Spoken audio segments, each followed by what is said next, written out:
Mais bon, heureusement, un petit peu plus tard, il y a un mec qui s'appelle André Vessal qui arrive et qui fout un petit peu d'ordre dans tout ce bordel. Parce que c'est bien beau de créer des serments qui sont encore utilisés 2000 ans plus tard, mais si c'est pour faire des saignées sur 1000 ans pendant tout le Moyen-Âge et tuer la moitié de ses patients, bon, je vois pas l'utilité. Heureusement, André Vessal il naît à une époque qui s'appelle la Renaissance. Et un truc cool pendant la Renaissance, c'est qu'on se dit, attends, les gars d'avant, ils ont pas juste un petit peu fait de la merde sur tous les sujets. Donc c'est une époque où tous les genoux ils se disent peut-être que si papy me dit de me faire saigner 1 litre de sang pour me soigner d'un rhume, c'est peut-être parce qu'il est con et qu'il a écouté les gens qui étaient là avant, et pas forcément parce qu'il a raison rationnellement. Donc du coup, lui, qu'est-ce qu'il décide de faire? Étudier dans les plus grandes universités d'Europe, Louvain, Paris, Padoue et Venise, et devient professeur de chirurgie et d'anatomie à 23 ans. Putain, moi j'ai 25 ans et je galère à faire le montage d'une petite série sur la neurologie. Mais bon, tu me diras, eux ils crevaient à 40 ans, donc normal que t'essayes de speeder un petit peu si t'as des ambitions dans ta vie. Tout ça pour dire qu'au final, lui, à partir du moment où il est chirurgien, plutôt que disséquer les écrits de Galien comme le faisaient toutes les universités jusqu'à maintenant, bah lui il décide d'aller déterrer des corps et les disséquer, pour voir par lui-même est-ce que papy a raison ou est-ce qu'il faudrait peut-être réécrire un petit peu ces textes qui datent de 1000 ans. Et en plus, bah coup de bol, le mec habite à côté d'un gibet. Le gibet, si jamais, c'est l'endroit où on exécute les condamnés à mort. Du coup, bah...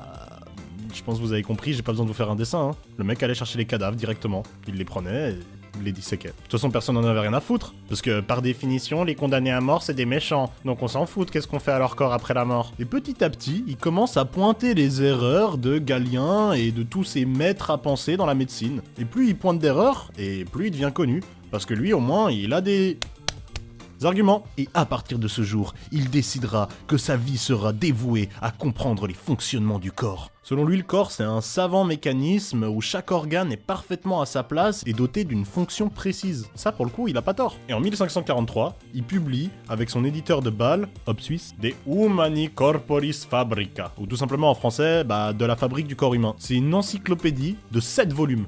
7, 7, 7, 7, 7.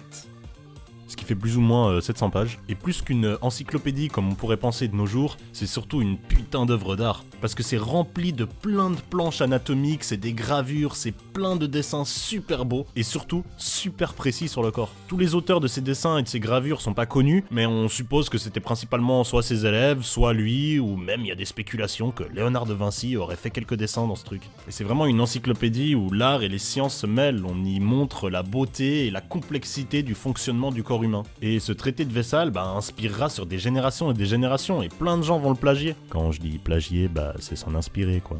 Il y a pas beaucoup d'ouvrages qui sortent après ça qui est pas vraiment basé là-dessus quoi. Et le plus connu des gens qui l'ont plagié, je pense que vous le connaissez. C'est un petit philosophe français, mathématicien aussi, né à La Haye. Vous connaissez? Ça vous dit quelque chose? Cogito ergo sum, je pense donc je suis. Descartes. Et oui, notre bon petit René Descartes s'est inspiré de Vessal et de son traité. Du coup, on peut dire que Vessal, il s'est un petit peu occupé de nettoyer tout le bordel qu'il y avait dans le milieu de l'anatomie et de la médecine. En quelque sorte, il a fait la vaisselle.